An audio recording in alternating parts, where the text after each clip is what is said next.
புது ஜோதிடர்கள் புது ஜோதிட முறைகள் கண்டுபிடிக்கிறாங்க. எந்த புதிய முறை வந்தாலும் 27 நட்சத்திரம், 12 கட்டம், 9 கிரகம், இதை மீறி யாரும் பலன் சொல்ல முடியாது. அகஸ்திய முனிவர்கள், புலிப்பாணி ஜோதிடம், இவங்க கண்டுபிடித்த ஜோதிடம் தான் ஆதி காலத்திலிருந்து இன்று வரை பார்க்கப்படுகிறது. இந்த பாரம்பரிய ஜோதிடத்தை மீறி எந்த புதிய ஜோதிட முறைகள் வேலை செய்யாது. திருக்கணித பஞ்சாங்கத்தைப்படி 2 பிளானட் புதுசா கண்டுபிடிச்சு, அதாவது யுரேனஸ் நெப்டியூன் 2 கண்டுபிடிச்சாங்க. திருக்கணித பஞ்சாங்கத்துல போட்டிருக்காங்க. ஆனா அது பலன் பார்க்கறதுக்கு நடைமுறை ஒத்து வரல.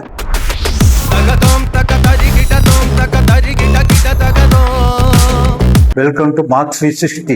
ஜோதிடத்தில் பல முறைகள் உள்ளன. அதாவது பாரம்பரிய ஜோதிடம், நாடி ஜோதிடம், பிரசன்ன ஜோதிடம், டாரட் ஜோதிடம், இது மாதிரி பல ஜோதிட முறைகள் உள்ளன. ஆனா ஒவ்வொரு ஜோதிடர்கள் ஒரு முறை பயன்படுத்துறாங்க. இன்னும் பல ஜோதிடர்கள் இப்ப பல ஜோதிட முறைகள் கண்டுபிடிச்சிருக்காங்க. இந்த ஜோதிட முறைகள் கண்டுபிடிச்சு இது ஒவ்வொருத்தருக்கு கிளைண்ட்டுக்கு ஒவ்வொரு மாதிரி பலன் சொல்லிட்டு இருக்காங்க. இதுல எது பெஸ்ட்ங்கிறது நம்ம ஆராய்ஞ்சு பார்த்தா தெரியும். அதாவது பாரம்பரிய ஜோதிடங்கிறது ரிஷிகள் கண்டுபிடிச்சது. அதாவது வேத வியாசர், அகஸ்திய முனிவர் எல்லாம் பாரம்பரிய ஜோதிடம், புலிப்பாணி முனிவரும் பாரம்பரிய ஜோதிடப்படி தான் புத்தகம் எழுதி வச்சிருக்காரு. சோ பாரம்பரிய ஜோதிடத்தை படிதான் எல்லாமே நடக்குகிறது. இந்த பாரம்பரிய ஜோதிடத்தை மீறி எந்த புதிய ஜோதிட முறைகள் வேலை செய்யாது. உதாரணம், இப்ப நீங்க நாடி ஜோதிடம் போனாலும் சரி, இல்ல நீங்க பிரசன்ன ஜோதிடம் பார்த்தாலும் சரி, டாரட் ஜோதிடம் பார்த்தாலும் சரி, எல்லாம் இந்த பாரம்பரிய ஜோதிடத்துல தான் அடக்கும். அது இல்லாம இப்ப புது ஜோதிடர்கள் புது ஜோதிட முறைகள் கண்டுபிடிக்கிறாங்க. அது என்னன்னா, இப்ப பல முறைகள் வராங்க, அதையும் கத்துக்கிறாங்க பல பேர். என்னுடைய முறை தான் சிறந்தது, இது மாதிரி ஜாதகம் பார்க்கலாம், அது மாதிரி இருக்கலாம். எந்த புதிய முறை வந்தாலும் 27 நட்சத்திரம்,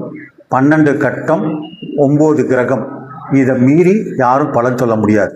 இதுக்கு மீறி எவரும் புதுசா ஒரு கிரகத்தை கண்டுபிடிக்க முடியாது. இதை கண்டுபிடிச்சாலும் யாரும் ஏற்றுக்கொள்ள மாட்டாங்க. அதே மாதிரி 12 கட்டத்தை மீறி 13வது கட்டம், 14 கட்டம்லாம் வராது. அதே மாதிரி 27 நட்சத்திரம் மீறி 28, 29 எந்த ஜோதிடரும் கண்டுபிடிக்க முடியாது. அப்படி திருக்கணித பஞ்சாங்கத்தைப்படி 2 பிளானட் புதுசா கண்டுபிடிச்சு, அதாவது யூனிவர்ஸ்ல இருக்கு, அதாவது வானவியல்ல யுரேனஸ் நெப்டியூன் 2 கண்டுபிடிச்சாங்க. இந்த யுரேனஸ் நெப்டியூன் வானத்துல இருக்கு. ஆனா நம்ம திருக்கணித பஞ்சாங்கத்துல போட்டிருக்காங்க. ஆனா அது பலன் பார்க்கறதுக்கு நடைமுறை ஒத்து வரல. யுரேனஸ் நெப்டியூன் யாரும் அதை வச்சு ஜாதக பலன் பார்க்கறது இல்லை.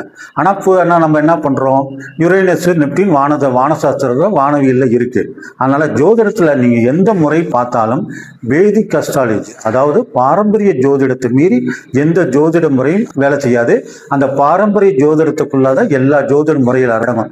இப்ப ஜோதிடருக்கு என்ன பண்றாங்க, தன் பேர் வரத்துக்காக தன்னுடைய காலத்தில் புதுசா கண்டுபிடிச்சதாக சில முறைகள் கொண்டு வந்துட்டு இருக்காங்க. அந்த முறைகள்லாம் சில கிளைண்ட்டுக்கு அது ஒத்து வருதுன்னு சொல்லி பாக்குறாங்க. ஆனா அதெல்லாம் அந்த முறைகள்லாம் ஜோதிடர்கள் கண்டுபிடிக்கும் முறைகள். அவர்கள் காலத்தில் வேணுமானா அது நிற்கும் ஒழிய அவர்கள் காலத்துக்கு பிறகு, அதாவது அவர் காலத்துக்கு பல வருடங்கள் அது நிற்காது. இப்ப ஜோதிடர்கள் தன் வருமானத்துக்காக, தன்னுடைய பெயர் வர்றதுக்காக இது மாதிரி பல ஜோதிட முறைகள் கண்டுபிடிச்சிட்டு இருக்காங்க. சோ ரிஷிகளும், அகஸ்திய முனிவர்கள், புலிப்பாணி ஜோதிடம், இவங்க கண்டுபிடிச்ச ஜோதிடம் தான் ஆதி காலத்திலிருந்து இன்று வரை பார்க்கப்படுகிறது. இன்னொன்னு சொல்லிடுறேன், ஜோதிடர்கள் எத்தகைய முறைகள் கண்டுபிடித்தாலும், புதிய முறைகள் கண்டுபிடித்தாலும், அந்த 27 நட்சத்திரம், 12 கட்டம், 9 கிரகத்தை மீறி எந்த ஜோதிடரும் புதுசா உதவியும் கண்டுபிடிக்க முடியாது. இதுக்குள்ளதான் சுத்தி வருவாங்க.